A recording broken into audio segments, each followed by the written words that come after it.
Olá, como vai? Meu nome é Luiz Gickmann, eu sou colega psiquiatra. Hoje a gente vai fazer o segundo dia de atividades do Congresso Brasileiro de Psiquiatria, um highlight resumido. Eu contei com a generosa ajuda de alguns colegas, o Dr. Walter Pinto, a Marina Toscano, Ana Cristina Rizaro, a Kétilo Pascoal, a Ingrid Parra, Isabela Melca, Renata Bueno, Silvia Marchand, Alexei Gil e Tabata Luiz, que generosamente cederam seu tempo para me ajudar a construir os melhores highlights do dia das aulas que eles também viram. Então eu queria começar hoje falando sobre o tema de suicídio. Dois tipos de subtipos de suicidas diferentes. Um daquele que tem a história de adversidade na infância, que tende a ser mais agressivo, menor capacidade cognitiva de administrar problemas, uma hiperreatividade do eixo HPA. Essas pessoas cometem suicídio de forma impulsiva e são aquelas pessoas famosas por ele estava tão bem ontem, estava sorrindo e hoje ele se suicidou. Um outro subtipo que não tem essa agressividade maior, mas tem um tônus serotonérgico baixo, cronicamente com pensamentos persistentes de morte recorrentes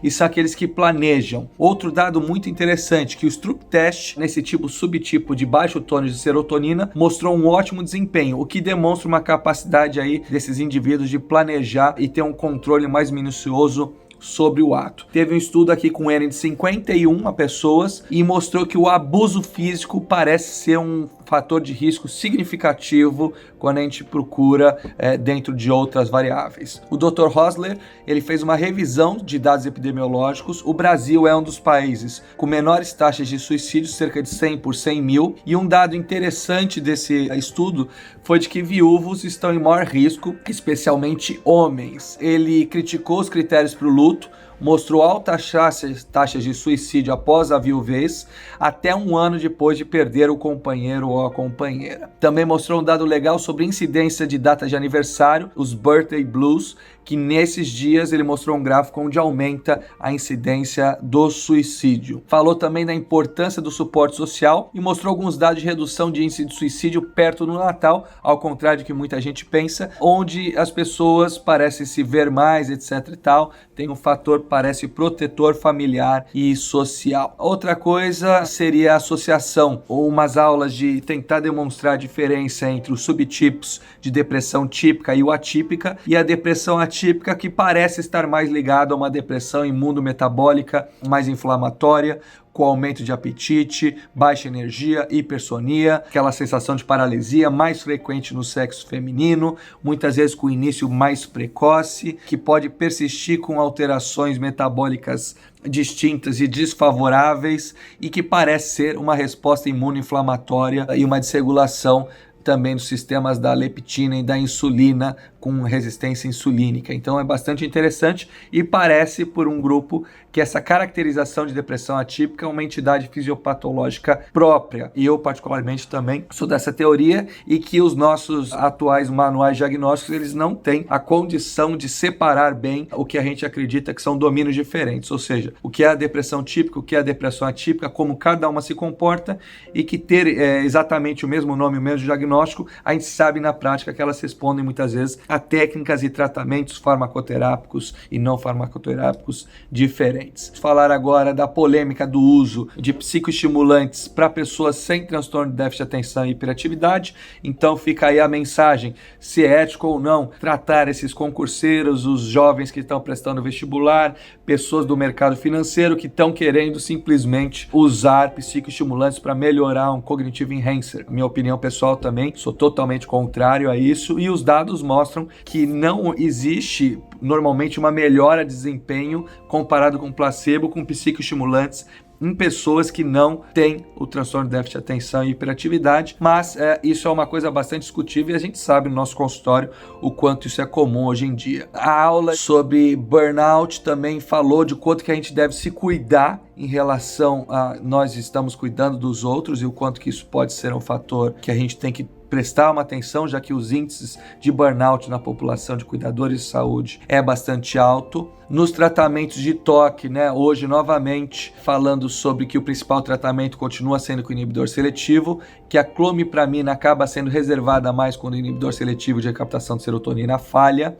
que a TCC com a exposição, né, como a gente falou ontem, possui melhores resultados na potencialização quando a gente compara a medicação e a terapia. Essa foi a aula da Ellen Blair Simpson. No tratamento de grávidas, tomar um cuidado, né? A lamotrigina é a que apresenta o menor risco de má formação congênita quando comparada ao lítio ácido valproico, que não há efeitos adversos significativos nas funções cognitivas em crianças com exposição à lamotrigina.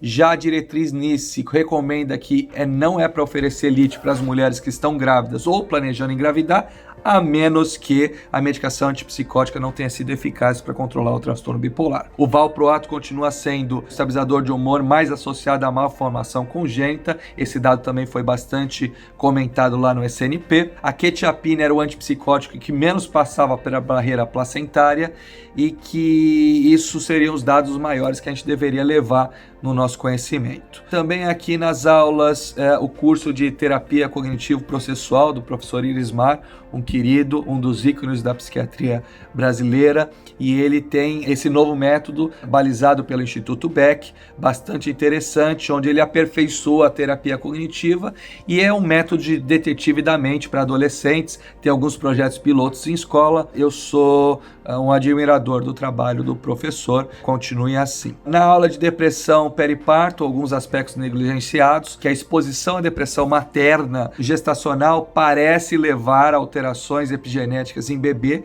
né? No caso de metilação de genes receptores glicocorticoides, chamado NR3C1, a metilação é a desativação de alguns genes. Isso pode ter um impacto duradouro no bebê.